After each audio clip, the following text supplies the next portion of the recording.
À vous, mesdames, à vous, messieurs qui me suivez de par le monde, bonsoir.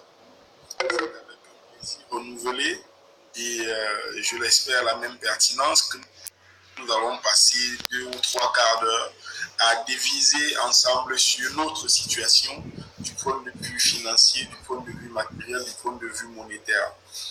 Il nous a été donné déjà sur cette plateforme de réfléchir à un certain nombre de choses qui se passent dans notre société, de réfléchir sur notre situation et la façon dont nous envisageons le monde pour nous-mêmes, mais surtout pour les générations à venir. Il nous a été donné l'occasion de réfléchir sur quelle est notre participation, quelles sont les modalités de notre intervention pour que l'avenir se passe mieux, pour que le monde se structure mieux pour nous, pour nos enfants, pour que notre humanité ait un autre visage. En réalité, le visage qu'il nous présente aujourd'hui est un visage où une petite minorité se gave sur la faim, sur le labeur, sur le sang de la majorité qui travaille, mais qui croupit dans une pauvreté abjecte. La santé, l'éducation, le bien-être en général sont autant de problèmes qui sont posés à nous et qui méritent que nous ne traversions pas notre humanité comme si cela ne nous concernait pas. On ne peut plus continuer de se comporter comme si ce qui se passe autour de nous dans le monde ne nous concerne pas ou ne nous affecte pas. Il y a un grand penseur qui disait à ce sujet que chaque fois que votre esprit tolère de voir la misère de quelqu'un d'autre, c'est que votre esprit se prépare à sa propre misère. Donc nous ne pouvons pas continuer de regarder en spectateur le monde dépérir autour de nous. Les gens mourir de paludisme, de choléra, de diarrhée, les enfants ne pas avoir accès à l'eau potable, les individus, les enfants ne pas avoir accès à l'école. Il s'agit de se poser les vraies questions et de regarder comment ça structure. Vous savez, en règle générale, lorsque vous parlez d'argent aux gens, ils se comportent comme si ça ne les concerne que lorsque c'est dans leur poche. Mais à la vérité, les véritables enjeux liés à la monnaie, c'est lorsque ce n'est pas encore dans votre poche. La façon dont c'est pensé, la philosophie qu'il y a dans la création, dans l'émission, dans la production, l'émission, la distribution d'une monnaie, c'est ça qui détermine finalement ce que cette monnaie deviendra dans votre poche. Lorsqu'elle est dans votre poche, quel que soit l'usage que vous pouvez en faire, vous ne pouvez pas sortir de l'environnement, pas sortir de l'embrigadement dans lequel on vous a mis par rapport au mécanisme de création, de mise en circulation de cet argent. Donc, aujourd'hui, je voudrais que nous discutions de quelque chose qui nous concerne d'un peu plus près dans la zone CEMAC et dans la zone franc en général. Il y a eu ces derniers jours, ces dernières heures, des réflexions sur la question de la dévaluation du franc CFA. Et nombre de personnes abonnées à la chaîne et celles qui sont des tibiciennes ou pas ont sollicité mes commentaires, mes observations, mes analyses sur la question et pour les plus futés, on demandait quels étaient les mécanismes qui pourraient permettre éventuellement d'en amenuiser les effets sur nous au cas où le franc CFA a été dévalué. Et puis finalement, il s'est trouvé que politiquement, les dirigeants de cette zone-là ont réussi à éloigner le spectre de la suite d'évaluation. Mais ce que je voudrais dire, c'est que il faut qu'on sorte des angélismes intellectuels pour se confronter à la froide réalité. C'est quoi ce que j'entends par froide réalité? C'est la certitude que notre monnaie ne nous appartient pas. Elle est gérée par quelqu'un, elle est émise par quelqu'un et c'est lui seul qui décide de la structure, de la valeur, des modalités d'usage de notre monnaie. Donc, si cette personne trouve, qui caporalise nos économies via la monnaie, trouve qu'il est important de dévaluer, on peut lui opposer quelques résistances populaires, politiques, quelques résistances juridiques, mais à la vérité, du point de vue structurel, cette personne-là aura toujours le moyen de nous influencer durablement. Donc, c'est pour cela que si vous êtes vigilant, je n'ai pas parlé de la résolution du problème, j'ai simplement parlé de l'éloignement du spectre. Mais à la vérité, il est toujours là, il n'est pas très loin. Il va revenir parce que ça fait environ 2 ans que ça se rapproche de nous de façon dangereuse, de façon beaucoup plus prégnante. Donc, de toutes les façons, la dévaluation reviendra. Il est donc important de savoir, dans un premier temps, ce que c'est que la dévaluation. Je ne me livrerai pas, et ce n'est pas mon habitude, à une expertise d'ordre technique du point de vue économique. Cela n'est pas mon domaine. Mais simplement, je voudrais le dire de façon que tout le monde comprenne. La dévaluation, c'est la perte de la valeur d'une monnaie. Quand une monnaie perd de sa valeur, elle est dévaluée.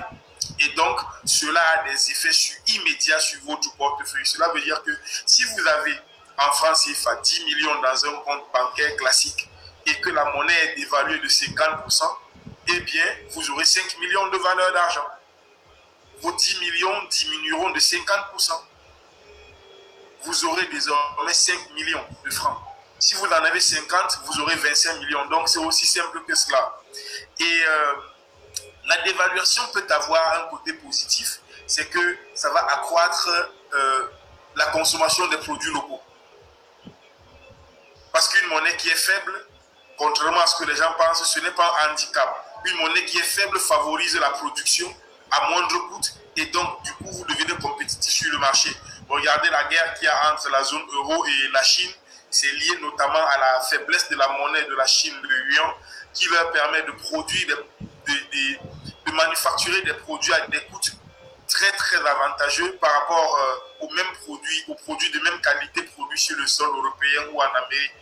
Donc ça peut avoir un côté positif, mais comme nous avons un tissu industriel très faible, la dévaluation ne peut avoir sur nous que des effets extrêmement nocifs, des effets extrêmement dangereux. Mais en même temps, moi j'ai entendu des gens ça et là se réjouir de ce que on avait réussi cette fois-ci à ne pas dévaluer le franc CFA, mais je leur ai dit, ça me semble un peu amusant, ça me semble un peu tiré par les cheveux comme raisonnement, parce que c'est un peu comme si on vous disait que vous avez tiré sur quelqu'un avec une arme et pour résoudre le problème, vous maquillez l'arme, vous changez la couleur de l'arme. Mais vous n'avez pas résolu le problème. Vous pouvez changer la couleur 1, 2, 10 fois, vous n'aurez pas résolu le problème. Il faut questionner l'arme. L'arme, c'est le franc CFA. Est-ce que le franc CFA est une monnaie viable pour nous? Est-ce que le franc CFA est une monnaie viable pour nous? Est-ce qu'on peut utiliser une monnaie qui ne nous appartient pas? Est-ce qu'on peut utiliser une monnaie dont on ne maîtrise pas la valeur, dont on ne maîtrise pas le mouvement, dont une monnaie pour laquelle on peut nous surprendre n'importe quand et nous dire ça ne va pas, ça ne peut plus vous aider à cette valeur si vous voulez vraiment que ça vous aide. Le FMI vous dit, les institutions de Bretton Woods, FMI et Banque mondiale vous disent ce qu'elles pensent que vous devez faire de votre monnaie. Eh bien, c'est l'enjeu, c'est là où on se trouve. Et donc, je me suis dit qu'il était important que nous réfléchissions ensemble sur est-ce qu'il est viable aujourd'hui pour quelqu'un dans la zone franc de continuer de croire, de mettre sa confiance financière et monétaire dans le franc CFA? Est-ce qu'il est viable pour l'Afrique de continuer de croire que le franc CFA peut être un levier de développement? Est-ce qu'il est crédible? Est-ce qu'il est pertinent? Est-ce qu'il est sérieux de le penser? Notre réponse, de toutes les façons, est claire, elle est connue, c'est non. Le franc CFA doit disparaître. Si elle ne meurt pas par la mort, par l'action des Africains, il faudra qu'à un moment elle meure de sa propre mort. Mais de toutes les façons, le franc CFA n'est pas une alternative crédible pour travailler au développement de l'Afrique. Je vais citer ici la ministre camerounaise des Postes et Télécommunications qui, de son retour du Rwanda, elle a fait un séminaire, je crois, ou une conférence là-bas, sur les crypto-monnaies. Elle disait que les crypto-monnaies vont booster le développement de l'Afrique. À la vérité, je ne voulais pas rentrer dans le débat politique qui consiste à dire qu'il faut battre une monnaie, même si je crois que c'est une alternative sérieuse et crédible, c'est une alternative qui, de toutes les façons, si elle est bien structurée, va avoir pour effet d'aider l'Afrique mieux que le franc CFA ne peut le faire, quel que soit le temps que dure notre humanité. Mais je voudrais, moi, laisser ce pan-là pour dire à vous qui nous suivez, mesdames, messieurs, que les crypto-monnaies sont, en l'état actuel de la situation, une alternative plus que sérieuse. Plus que sérieuse. Pourquoi c'est plus que sérieux? Parce que du coup, nous nous retrouvons dans un objet, nous nous retrouvons dans une situation dans la crypto-monnaie où il n'y a pas d'institution qui vous caporalise. vous-même, vous travaillez à la production, à la distribution et à la croissance de la valeur de votre monnaie.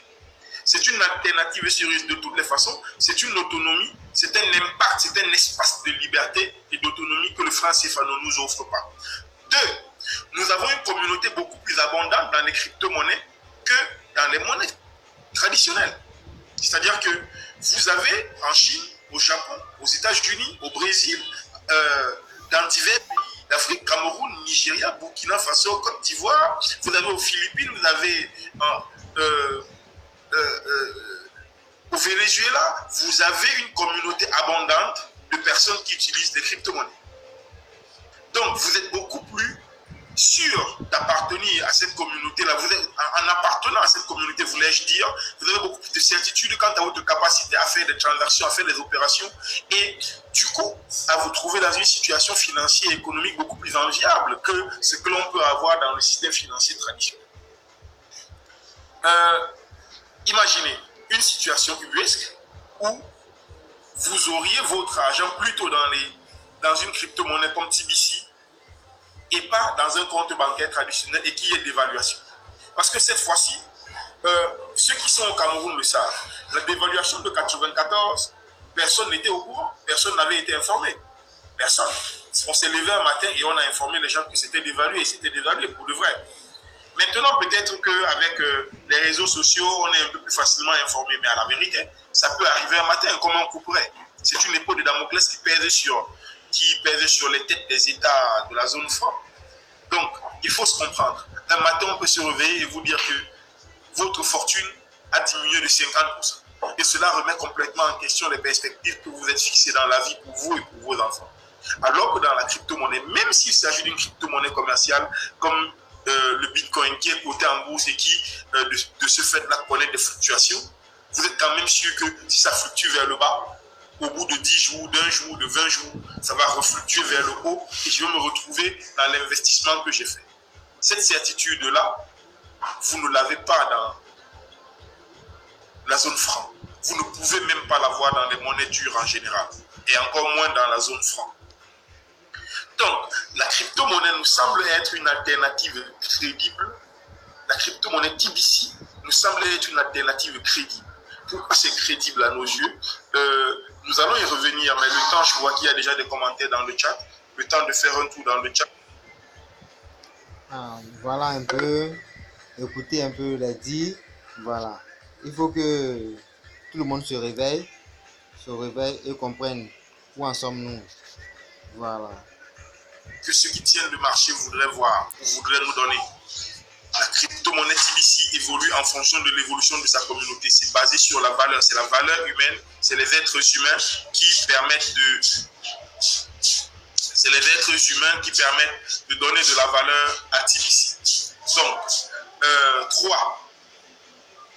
La crypto-monnaie TBC a une valeur intrinsèque qui permet d'envisager l'avenir, qui permet de lutter durablement contre la pauvreté, qui permet d'adresser spécifiquement les problèmes que j'ai cités au début. C'est-à-dire qu'avec cela, vous n'êtes pas là juste pour résoudre les problèmes alimentaires, vous êtes là pour résoudre durablement les problèmes liés à l'écolage, les problèmes liés à la santé, les problèmes liés au logement.